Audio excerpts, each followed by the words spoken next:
Good morning बच्चों। आज हम हिंदी की टॉपिक जिसका नाम है छंद, उसका अध्ययन करेंगे। देखो, सबसे पहले छंद शब्द की जो विशेषता होती है, छंद शब्द की विशेषता या छंद शब्द की परिभाषा। छंद शब्द संस्कृत के छंद शब्द संस्कृत के छंद प्लस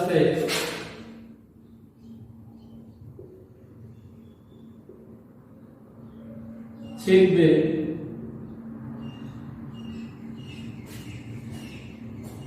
धातु से बना हुआ है, धातु से बना हुआ है। आप सब जानते हैं कि अपनी हिंदी भाषा की जो मूल भाषा है वो संस्कृत मानी जाती है, यानी संस्कृत से हिंदी का निर्माण हुआ है। तो छंद शब्द है संस्कृत की छंद या छिद्र धातु से बना हुआ है। सामान्यतः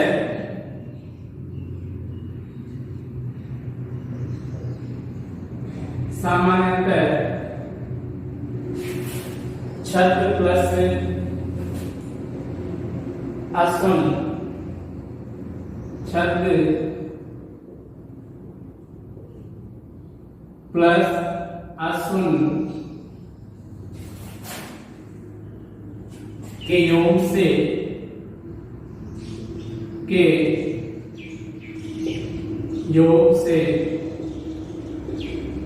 छंद शब्द की रचना हुई है।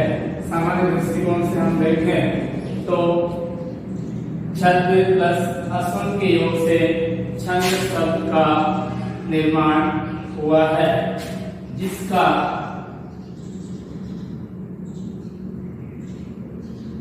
शाब्दिक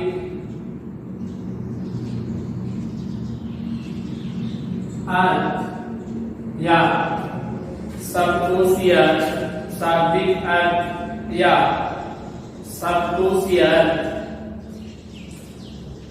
होता है अलंकृत करना। अलंकृत का अर्थ आप जानते होंगे, श्रृंगार करना, सजाना या सजावट। अलंकृत यानी श्रृंगार करना, सजाना या सौंदर्य में वृद्धि करना। सजावट या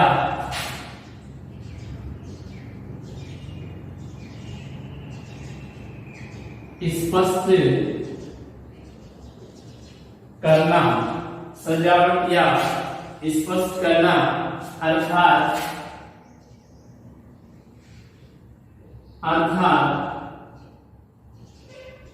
ऐसा तत्व या ऐसा शब्द, ऐसा तत्व या ऐसा शब्द जो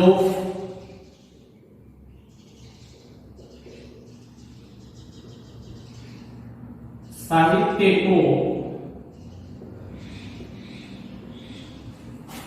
सजाता है, साहित्य को सजाता है, अथवा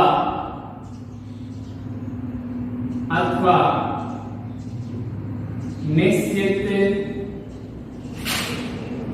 नियमों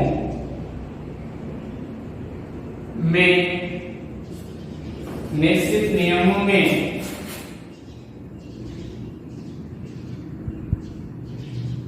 बांधता है, उसे छंद के नाम से जाना जाता है। उसे भाषा में छंद कहा जाता है, जो साहित्य को निश्चित नियमों के अंतर्गत क्रमबद्ध रूप से व्यवस्थित कर देता है।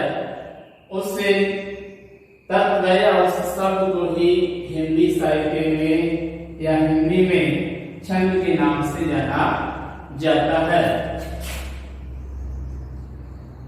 अभी की सबसे पहले जो छंद शब्द है वो कौन से ग्रंथ में मिलता है? छंद शब्द का छंद शब्द का सर्वप्रथम आप जानते हैं सबसे पहले जो ग्रंथ थे वो थे वेद। सबसे पहले साहित्य के जो ग्रंथ थे वो थे वेद। तो छंद शब्द का सर्वप्रथम उल्लेख वेदों के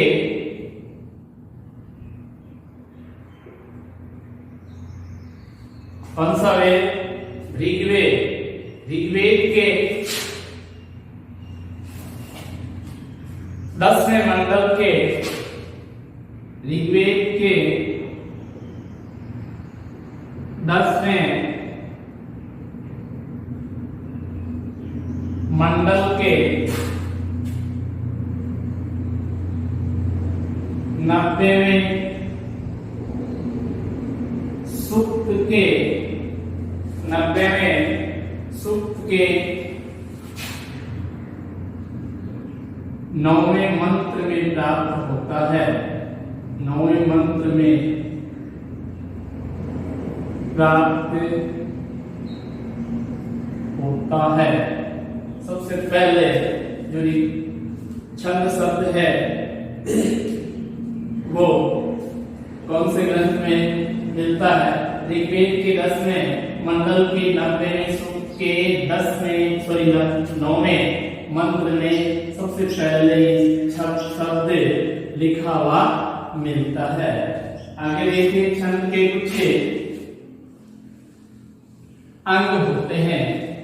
जैसे मनुष्य के अंग होते हैं हाथ, पैर, नाक, कान, वैसे ही छंद के भी कुछ अंग माने गए हैं। छंद के भी कुछ अंग माने गए हैं। छंद शास्त्र में छंद शास्त्र को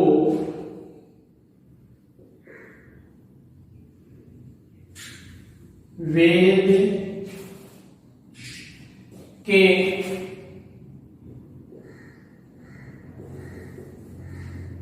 छह अंगों में से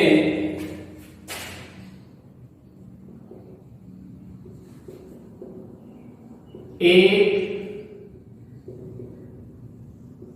अंग के रूप में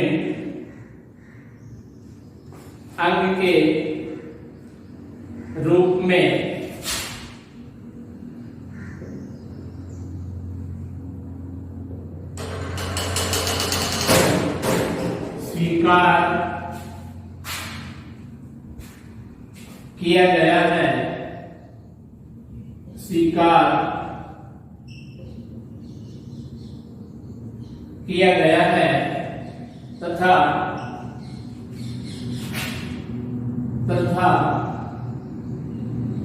वह अंग पेड़ के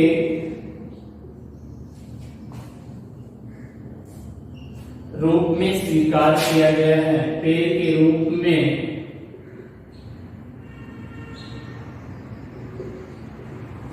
स्वीकार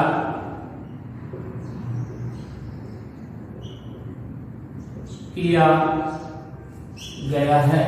छंदों में से छंद शास्त्र को वेदों का पेड़ स्वीकार किया गया है।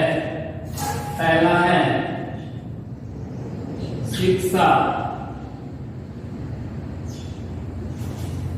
नाट्य के रूप में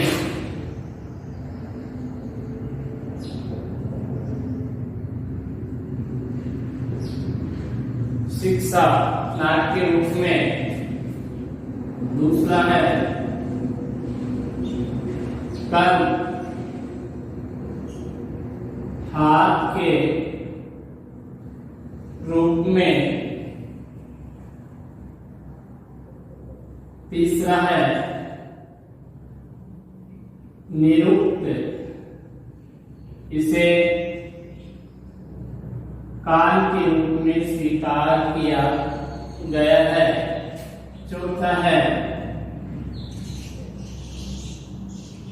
व्याकरण, इसे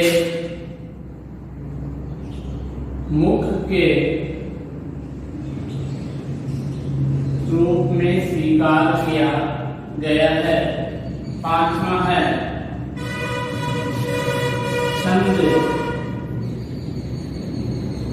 इसे वेद के रूप में स्वीकार किया गया है। छंद को वेदों का पेड़ के रूप में स्वीकार किया गया है। और छठा है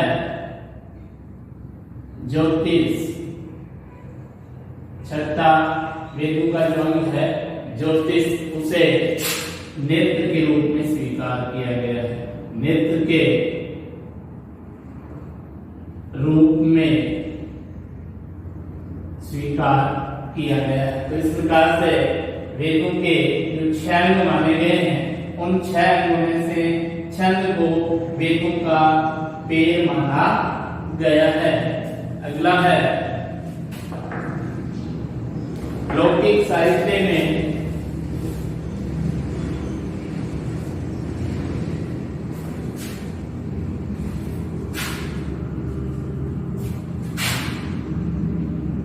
लौकिक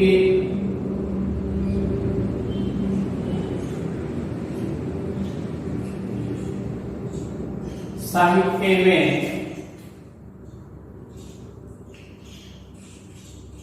आचार्य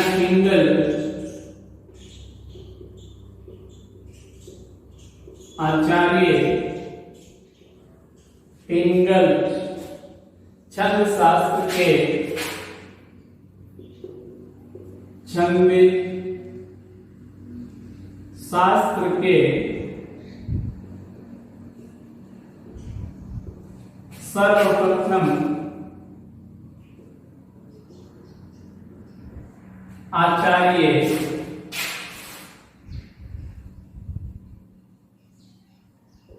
माने जाते हैं। छंद शास्त्र के सर्वप्रथम आचार्य पिंगल माने जाते हैं। इनके द्वारा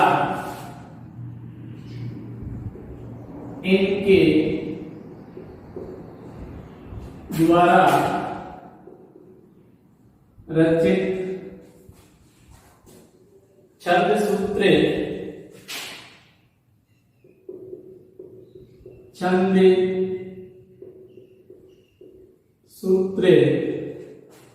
रचना को छंद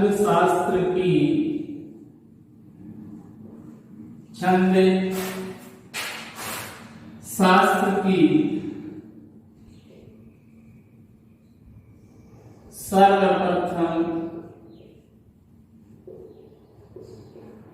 रचना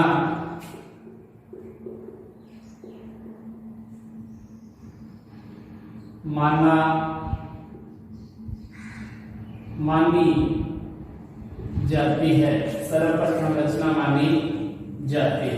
छंद शास्त्र की जो सर्वप्रथम रचना है आचार्य पिंगल के द्वारा रचित छंद सूत्र रचना को माना जाता है। अगला है जो छंद है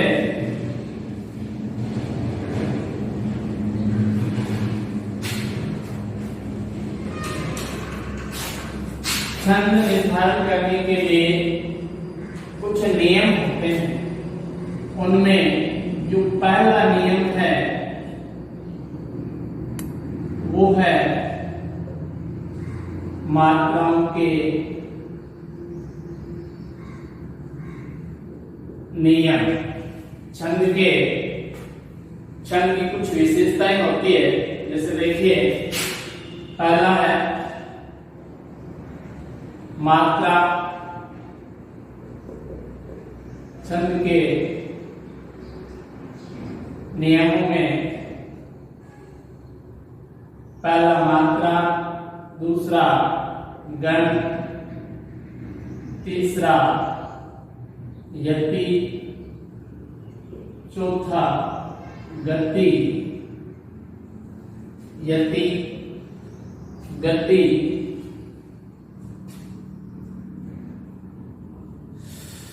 गण, मात्रा, गण, यति, गति।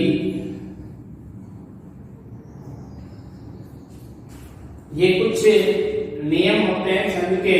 इनमें से पहला जो नियम है और इन्हीं के आधार पर अपने भाषा में छंदों का निर्धारण किया जाता है। इन्हीं आधार पर भाषा में छंद का निर्धारण किया जाता है। तो पहला नियम है वो देखिए मात्राओं के नियम। इससे पहले देखिए अपने जो हिंदी भाषा है उस हिंदी भाषा में स्वरों का स्वर हिंदी भाषा में कितने माने जाते हैं? 11 स्वीकार किए जाते हैं। अर्थात हिंदी भाषा में 11 स्वर माने जाते हैं। 11 स्वर कौन से? देखिए ए, आ, बड़ा ई, उ, बड़ा उ, भी, ए, आई, ओ और औ। इस प्रकार से हिंदी भाषा में 11 स्वर स्वीकार किए जाते हैं और 11 में से ह्रस्व स्वर जिन्हें लघु स्वर भी कहा जाता है, इनकी संख्या अपनी हिंदी भाषा में 4 होती है। तो लघु स्वरों की संख्या कितनी होती है? 4। लघु का अर्थ होता है छोटा। अब देखिए इनमें से पहला है ए, दूसरा छोटा ई, छोटा उ और री। ये 4 जो स्वर हैं इनको ह्रस्व स्वर या लघु स्वर माना जाता है। दूसरा है अपने दीर्घ स्वर, इन्हें गुरु मात्रिक माना जाता है और इनकी संख्या होती है हिंदी भाषा में 7। अब 7 कौन से हो गए? 4 के बचके निकल गए। तो बड़ा आ, बड़ी ई, बड़ा उ, ए, आई, ओ और औ। इस प्रकार से इनकी संख्या हिंदी भाषा में 7 मानी जाती है। और इन्हीं के आधार पर आप ये ध्यान में रखना कि जो मात्रा है वो हमेशा किन पे लगती है? स्वर पे लगती है। व्यंजन पे कभी भी मात्रा का प्रयोग नहीं किया जाता है। व्यंजन में मात्रा नहीं मानी जाती है, स्वर में मात्रा लगती है, अर्थात कोई व्यंजन है, जैसे देखिए क है, च है, अब इसमें एक स्वर मिला होता है क प्लस ए, अब इस ए को निकाल दें तो इसमें मात्रा नहीं मानी जाएगी, यानी जिसमें हलक लगा हुआ हो या आधा लिखा हुआ हो उसमें मात्रा नहीं मानी जाती है। ऐसे इसमें देखिए च प्लस ए, अब इस ए जो स्वर है उस स्वर को निकाल दें तो इसमें मात्रा का प्रयोग नहीं किया जाता है, मात्रा नहीं मानी जाती है। तो आप हमेशा ये ध्यान में रखना कि मात्रा का प्रयोग हमेशा स्वर पर ही किया जाता है। अब देखिए इसके कुछ नियम है। पहला नियम है ह्रस्व स्वर पर जो ह्रस्व स्वर है, और ह्रस्व स्वर मैंने आपको बताया थे ए, छोटा ई, छोटा ऊ और री, ये चार होते हैं। ह्रस्व स्वर पर हमेशा लघु मात्रा का प्रयोग किया जाता है। ह्रस्व स्वर पर हमेशा लघु मात्रा का प्रयोग किया जाता है, प्रयोग किया जाता है। अगर हम इनकी गणना की बात करें, जैसे आपके सामने एक शब्द लिखा हुआ है कमल, और इसमें से कोई पूछ ले कि कितनी मात्राएं लगी हुई है, तो देखिए क प्लस ए, मैं प्लस ए, ल प्लस ए, तो इसमें कुल कितनी मात्राओं का उपयोग किया गया है? 3, 1, 2 और 3, क्योंकि सभी में ह्रस्व स्वर है और ह्रस्व स्वर पर मात्रा का जो गणना निर्धारण किया जाता है, गणना निर्धारित की जाती है, तो उस समय गणना करते समय इनकी संख्या 1 मानी जाती है, और प्रत्येक चिन्ह में दर्शाना हो तो उसे खड़ी पाई में दर्शाते हैं, और गणना करते समय इनकी संख्या कितनी मानी जाती है?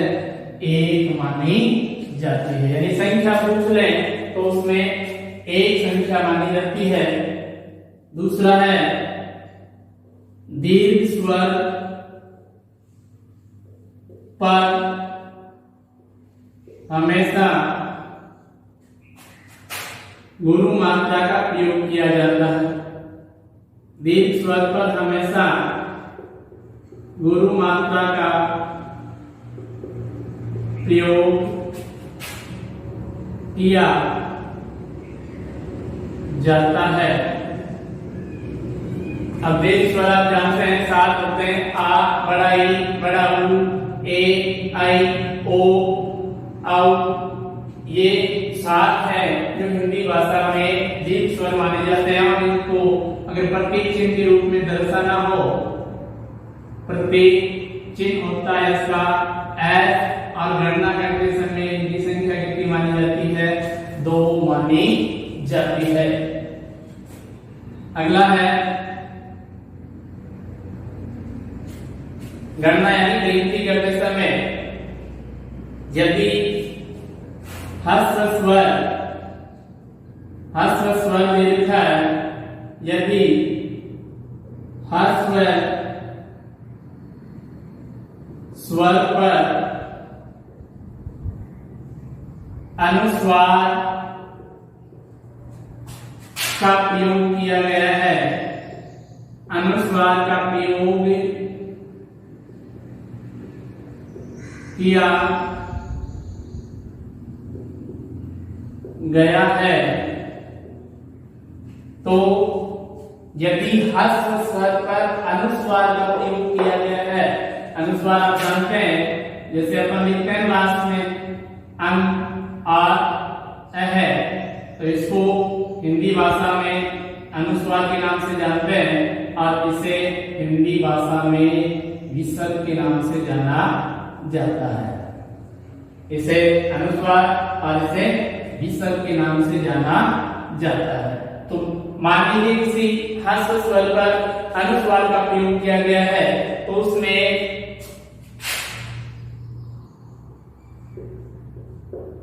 ह्रस्व स्वर होने के उपरांत भी उसमें कौन सी मात्रा लगाई जाएगी? गुरु मात्रा मानी जाएगी।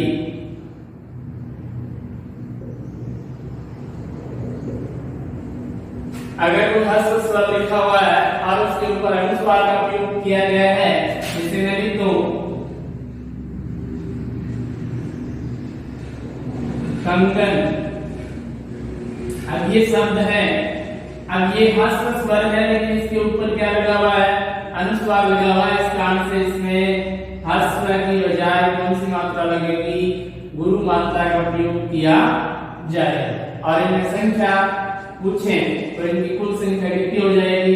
2 + 1 + 1 बराबर 4 संख्या इनकी हो जाएगी। अगला नियम देखिए,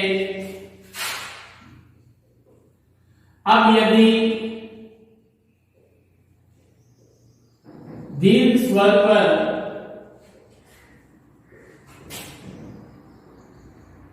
अनुस्वार का प्रयोग कर दिया जाता है तो उसमें कौन सी मात्रा लगेगी? अनुस्वार का प्रयोग कर दिया जाता है तो वो तो पहले से ही क्या है? दीर्घ है, अब बढ़ेगा और बड़ा नहीं हो सकता, तो उसमें कौन सी मात्रा लगाई जाएगी? गुरु मात्रा ही मानी जाएगी। अगर दीर्घ स्वर है और दीर्घ स्वर पर अनुस्वार लगा हुआ है तो उसमें गुरु मात्रा ही मानी जाएगी। अगला नियम है 5वां, मान लीजिए यदि ह्रस्व स्वर पर ह्रस्व स्वर दे रखा है, अब उस ह्रस्व स्वर पर अनुनासिक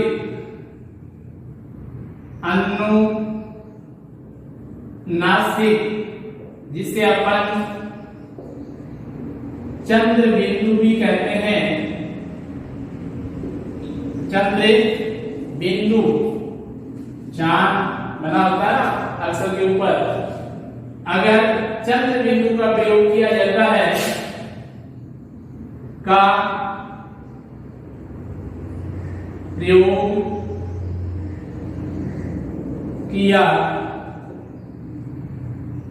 जाता है तो मात्रा में कोई अंतर नहीं पड़ेगा और उसमें कौन सी मात्रा लगाई जाएगी? लघु मात्रा ही मानी जाएगी। ये ध्यान में रखना, मानी जाएगी। अगर अगला है, यदि मान लीजिए यदि दीर्घ स्वर पर चंद्र बिंदु का प्रयोग किया गया है तो उसमें कौन सी मात्रा मानी जाएगी? गुरु मात्रा ही मानी जाएगी।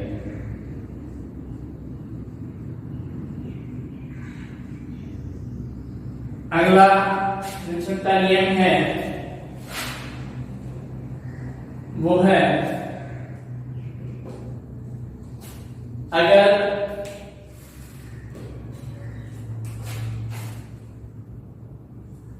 ह्रस्व स्वर दे रखा है और ह्रस्व स्वर के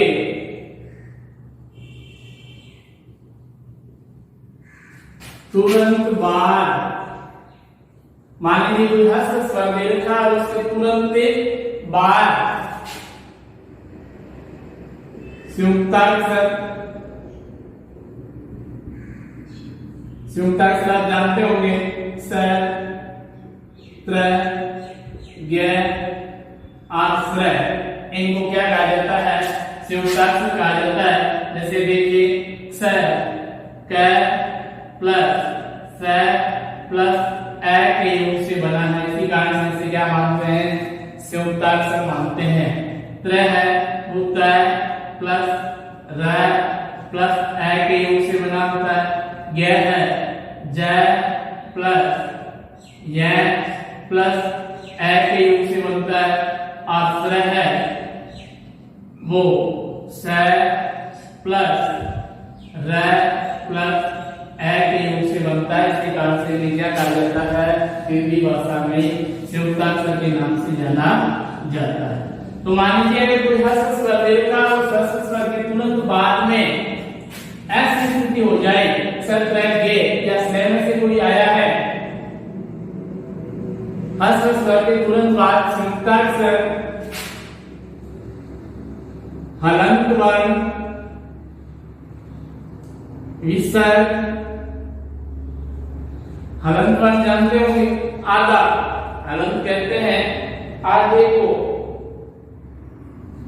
हलंत वर्ण आधा वर्ण या विसर्ग लगा हुआ है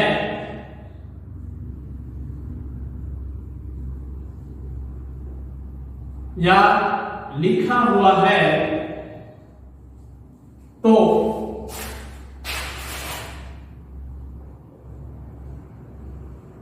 उसमें हस्त होने के बावजूद भी कौन सी मात्रा मानी जाएगी, गुरु मात्रा मानी जाएगी। ये ध्यान में रखना, गुरु मात्रा ही मानी जाएगी, भले ही वो हस्त स्वर हो, लेकिन उसके तुरंत बाद ऐसी स्थिति हो जाए जैसे आपके संयुक्ताक्षर हलंत वर्ण या आधा वर्ण या विसर्ग लगा हुआ मिले या लगा हुआ लिखा हुआ मिले, तो हस्त स्वर होने के उपरांत भी या बावजूद भी उसमें कौन सी मात्रा मानी जाएगी, गुरु मात्रा मानी जाएगी। अगला लास्ट वाला नियम है कि छंद की जो प्रकृति होती है उस प्रकृति के अनुसार हम जो अंतिम वर्ण है, अंतिम जो मात्रा है दो, उन मात्राओं में छंद की प्रकृति के अनुसार मात्रा को घटा बढ़ा भी सकते हैं। आगे देखिए, इसमें अगला जो नियम है वो है यति।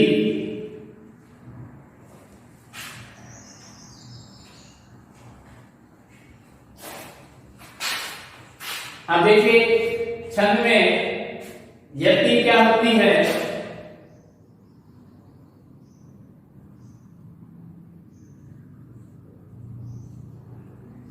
छंद के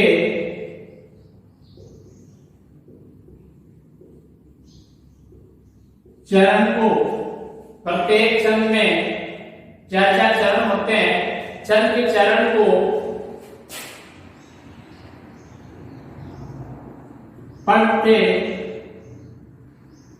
समय अगर आपको कहीं भी ऐसा चिन्ह मिल जाए जिसे आर्ध विराम या विराम चिन्ह कहा जाता है, और विराम चिन्ह का अर्थ होता है कि उससे शब्द के बाद में थोड़ा सा हमें क्या करना है, विश्राम करना है, रुकना है या विराम लेना है। अर्थात पढ़ते पढ़ते हमें अगर किसी काव्य पंक्ति में ऐसा चिन्ह कहीं दिख जाए तो तुरंत ही हमें थोड़ा सा क्या करना पड़ता है, व्याकरण के नियमों के अनुसार पढ़ते पढ़ते थोड़ी सा रुकना पड़ता है, उसे क्या कहते हैं, यति कहा जाता है। चरण को पढ़ते समय जिस स्थान पर, जिस स्थान पर थोड़ा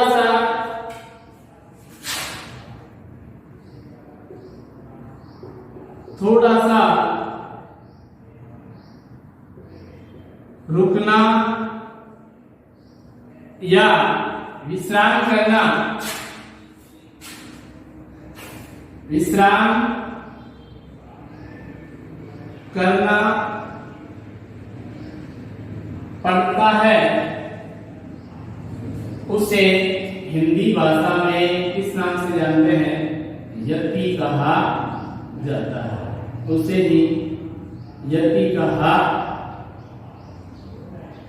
जाता है। अगला है गति।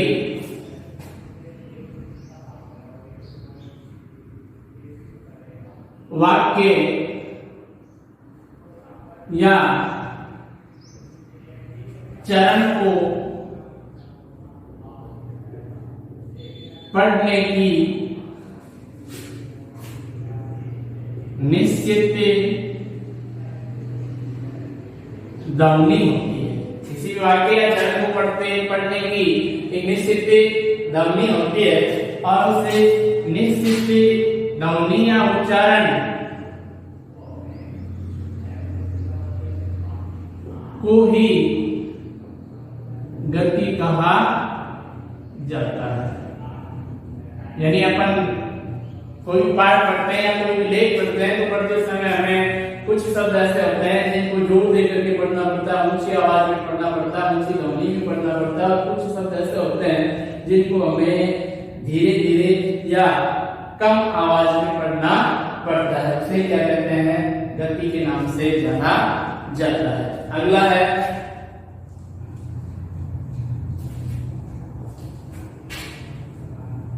उसे ही गति के नाम से जाना जाता है।